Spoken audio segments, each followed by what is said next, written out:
Parliament వర్షాకాల సమావేశాలకు అంతా రెడీ అయింది. కాసేపట్లో ప్రధాని మోదీ ప్రసంగించనున్నారు. పార్లమెంట్ సమావేశాల నేపథ్యంలో ఉదయం 11 గంటల నుంచి సమావేశాలు ప్రారంభం కానున్నాయి. పహల్గామ్ ఉగ్రదాడి, ఆపరేషన్ సింధూర్ తర్వాత తొలి సెషన్ జరుగుతోంది. 12 బిల్లులకు ఆమోదముద్ర కోసం కేంద్రం ప్రయత్నం చేస్తోంది. కొత్తగా 8 బిల్లులు ప్రవేశపెట్టనుంది. పహల్గామ్ దాడి, ఆపరేషన్ సింధూర్ పై కాంగ్రెస్ వాయిదా తీర్మానం ఇచ్చింది. ట్రంప్ మధ్యవర్తిత్వంపై విపక్షాలు ప్రశ్నించనున్నాయి. ప్రధాని సమాధానం చెప్పాలని పట్టుబట్టే అవకాశం ఉంది.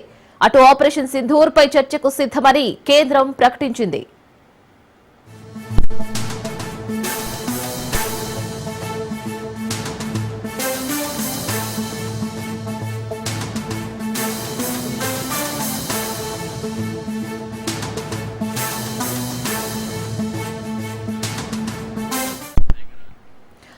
ఆగస్టు 21 వరకు జరగనున్న ఈ సమావేశాల్లో మొత్తం 21 రోజుల పాటు ఉభయ సభలు కొనసాగనున్నాయి. పహల్గామ్ ఉగ్రదాడి, ఆపరేషన్ సింధూర్ తర్వాత తొలిసారి జరగనున్న ఈ సమావేశాలు వాడివేడిగా కొనసాగే అవకాశాలు కనిపిస్తున్నాయి. ఈ సెషన్లో 8 కొత్త బిల్లులతో పాటు 17 బిల్లులను ప్రవేశపెట్టాలని కేంద్ర ప్రభుత్వం యోచిస్తోంది.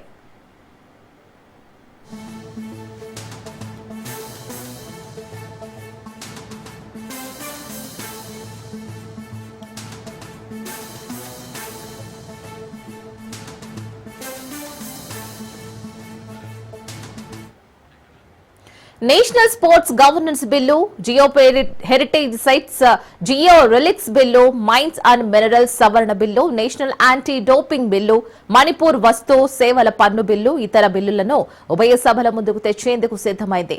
వీటితో పాటు ఇన్క్వాన్స్ 2025 బిల్లును కూడా కేంద్రం ప్రవేశపెట్టే అవకాశాలు ఉన్నాయని పార్లమెంటు వర్గాలు చెబుతున్నాయి. అవినీతి ఆరోపణలు ఎదుర్కొంటున్న అలహాబాద్ హైకోర్టు సిట్టింగ్ న్యాయమూర్తి జస్టిస్ జశ్వంత్ వర్మను అభిశంసించే తీర్మానం కూడా ఈ సమావేశాల్లో పార్లమెంటు ముందుకు రానుంది.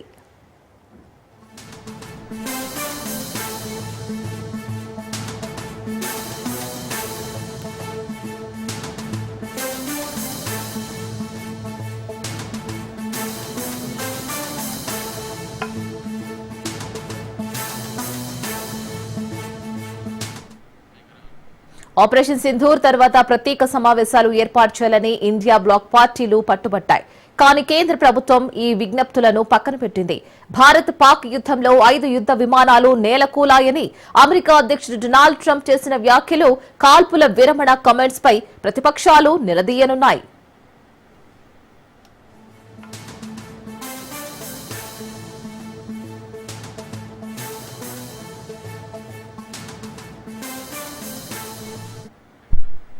పహల్గామ్ ఉగ్రదాడి, ఆపరేషన్ సింధూర్, బీహార్లో ఓట్ల జాబితా ప్రత్యేక సమగ్ర సవరణ, జమ్మూ కాశ్మీర్ రాష్ట్ర హోదా పునరుద్ధరణ అంశాలపై ప్రతిపక్షాలు చర్చలకు పట్టుపట్టే అవకాశాలు స్పష్టంగా కనిపిస్తున్నాయి.